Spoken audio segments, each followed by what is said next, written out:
अगर ट्रेन दिखाई नहीं दे तो क्या वो आपकी आत्मा छीन सकती है? यही सवाल उस रात नागपुर के पुराने रेलवे यार्ड में शुरू हुई घटना ने खड़ा कर दिया था। रात 2:13 पर सीसीटीवी में कुछ ऐसा दर्ज हुआ जिसे देखकर तकनीक भी जवाब दे गई। फुटेज में कुछ गुजर रहा था, पर वो सीधे दिखाई नहीं दे रहा था।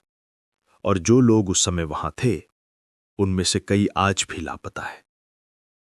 उन्हीं लापता लोगों में एक युवा रेलवे इंटर्न आरव मेहरा का दोस्त भी था। इसी वजह से वो बाद में जांच में गहराई तक उतर गया।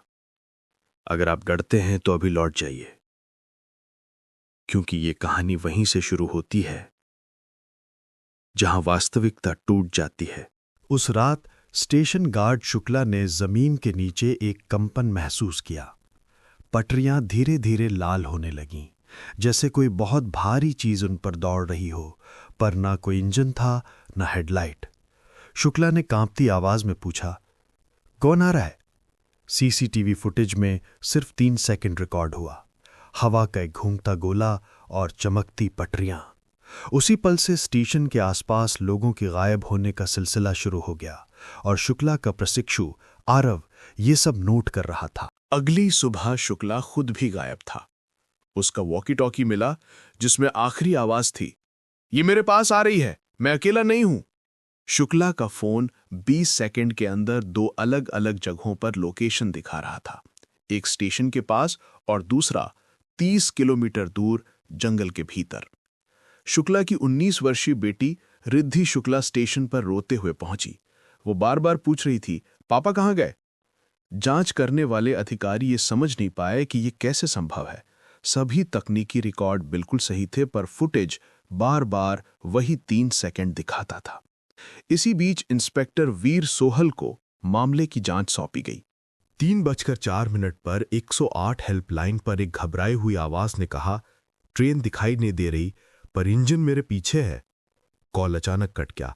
जब खोज दल पहुंचा, उन्हें घास पर जले हुए गोल निशान मिले, जैसे कोई विशाल पहिया वहां घूम चुका हो। लड़का गायब था। कई गवाहों ने कहा कि सीसीटीवी फुटेज मनो जम गया था, जैसे समय का एक टुकड़ा किसी ने छीन लिया हो, और पूरे क्षेत्र में एक अजीब धातु सी जली गंध थी। इंस्पेक्टर वीर सोहल ने पहली बार माना, यह हादसा नहीं, कुछ और है। थर्मल स्कैन में पटरियों पर लगभग 200 मीटर तक दहकते निशान दिखे, पर तापमान बिल्कुल सामान्य था। इंजीनियर हैरान थे। लोहे की सतह ऐसे बदली हुई लग रही थी जैसे किसी ने उसे अंदर से जलाया हो, पर बाहर कोई गर्मी ना हो। लोगों में डर फैलने लगा कि जो भी ट्रेन गुजरती है उसका वजन और गति तो है, लेकिन वो दिखाई नहीं देती। इसी दौरान आरव ने शुक्ला के पुराने नोट्स जुटाने शुरू किए। पुराने सरकारी रिकॉर्ड्स में 1973 की एक फाइल मिली, इंटर रियलिटी लाइन। ये एक इंटर डायमेंशनल रेल प्रोटोटाइप का प्रयोग था जिसे बीच में रोक दिया गया।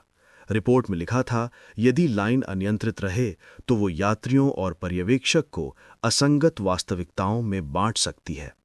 डॉक्टर निष्ठा ने फाइल पढ़कर कहा, तो ये ट्रेन असली नहीं, एक दूसरी वास्तविकता का टूटा हुआ हिस्सा है। आरव को अब यकीन हो गया कि शुक्ला शायद किसी और टाइम लेयर में फंस गए हैं। अंतिम रात शहर में पुलिस, वैज्ञानिक और कैमरे हर जगह तैनात थे। 2:13 पर धुंध ने आकार लेना शुरू किया। पटरियां चमक उठीं और एक अदृश्य ट्रेन की रेखाएं उभरने लगीं। समय के टूटे हुए टुकड़ों से बनी हुई डिब्बों के अंदर लोग नहीं थे, उनकी परछाइयां थीं। इंस्पेक्टर वीर सोहल आगे बढ़े, जबकि आरव ने देखा कि एक परछाई शुक्ला जैसी लग रही है। तभी एक गूंजती आवाज आई, सफर अधूरा है, सवारियां बाकी हैं। और 3 लोग लाइव कैमरे के सामने हवा में घुलकर गायब हो गए। रिद्धि ने रोते हुए कहा, मैंने पापा को सुना, वो ट्रेन में थे। अदृश्य ट्रेन चली गई, पर गई नहीं। पटरियों पर नए चमकते लाल निशान उभरने लगे।